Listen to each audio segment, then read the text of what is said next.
के दांत जो है दोनों लंबे लंबे दांत उसी ऐरावत कुवलियापीड़ हाथी के पेट में घुस दिए। जब वो हाथी मरा तो और महावत घबरा गया कि भैया कंस, तुमने जो युद्ध भूमि की रचना रची है उसमें भी तुम फेल हो जाओगे।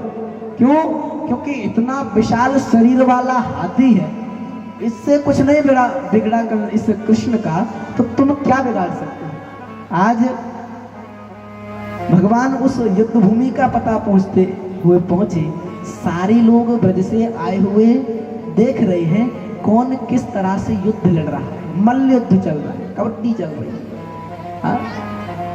आज जब कृष्ण और बलराम को देखा गया चाणूर और मुष्टिक के द्वारा, तो चाणूर बड़ी जोर से कहता है कि अरे कृष्ण, मेरी इच्छा है कि मैं तुमसे युद्ध करना चाहता हूं। अगर तुम में साहस और बल है तो आओ और मुझसे युद्ध करो। तो भगवान कृष्ण चाणूर से कह रहे हैं कि देखो, तुम्हें बिल्कुल शर्म नहीं आती? अरे तुम इतने विशाल शरीर वाले, तुम अनेक युद्धों में भाग ले चुके, और ये अभी तो मैं छोटा सा बालक हूं, कहां तुम और कहां मैं, तो मैं तुम्हारे बराबरी कैसे कर सकता हूं। चाणूर से जब कहा तो चाणूर कह रहा है कि सुनो, तुम कोई बालक नहीं हो, हम जानते हैं अभी तुमने इतना विशाल धनुष तोड़ दिया बातों ही बातों में। तुम्हें मारने आए राजा के सेवक तो तुमने उनको भी मार दिया, पता नहीं पड़ा।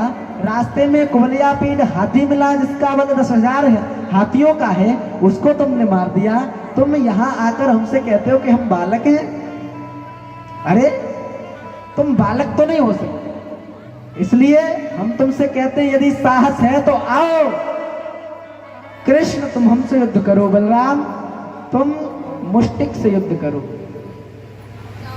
उकसाने की बात थी, दोनों ने जब उकसाया तो आज भगवान मैदान में उतरे, और उतरते ही जो जो उस युद्ध भूमि में खड़ा था, बैठा था, देख रहा था, भगवान को जिस भावना से देखा, जिसने ये जान लिया कि ये परमात्मा है, इनका ये योद्धा कुछ नहीं बिगाड़ सकते, तो वो बिल्कुल निश्चिंत है।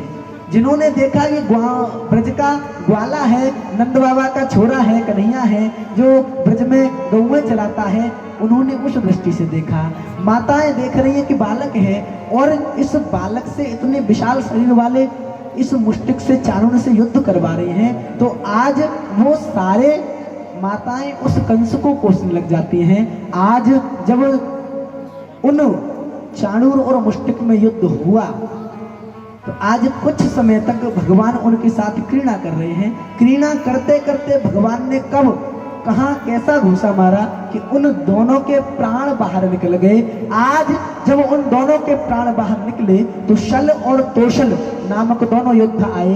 दोनों आए, कुछ क्षण तक टिके, उसके बाद उनके भी गोविंदाय नमो नमः हो गई। जब चारों मर गए तो जो और कंस ने तैयार कर रखे थे कि भैया जिसकी पेश ना पड़े तो जाते रहना, जब तक कृष्ण मर न जाए तब तक जाओ। आज जब ये स्थिति हुई, चारों बड़े बड़े धराशायी हो गए, मृत्यु को प्राप्त हो गए। तो आज उन चारों की दशा को देख करके सारे योद्धा, सारे मल्ल भागने लगे कि महाराज इतने बड़े बड़ों की पेश नहीं की तो हम तो 3 में न 13 में, हमारी क्या गति करेंगे। तो सारे भाग गए। जब अपने योद्धाओं को भागता हुआ देखा कंस ने तो बिल्कुल क्रोध में आकर के तर्राने लगा।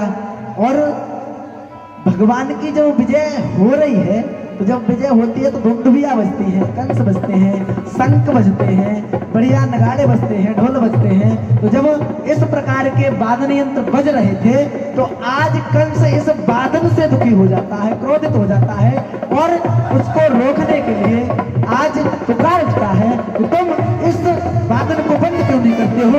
अरे तुम मेरी इस पराजय पर खुश हो, मैं राजा हूं, तुम्हारी इतनी ऐसी बुरी दशा करूंगा कि तुम मान नहीं पाओगे, जान नहीं पाओगे। इतना क्रोध आया, इतना क्रोध आया। भगवान कंस से कह रहे हैं कि मामा इतना शोर क्यों मचा रहे हो, इतना शोर न मचाओ, आराम से रहो, अरे जो बात है आराम से कही जा सकती है, आप क्रोध न करो।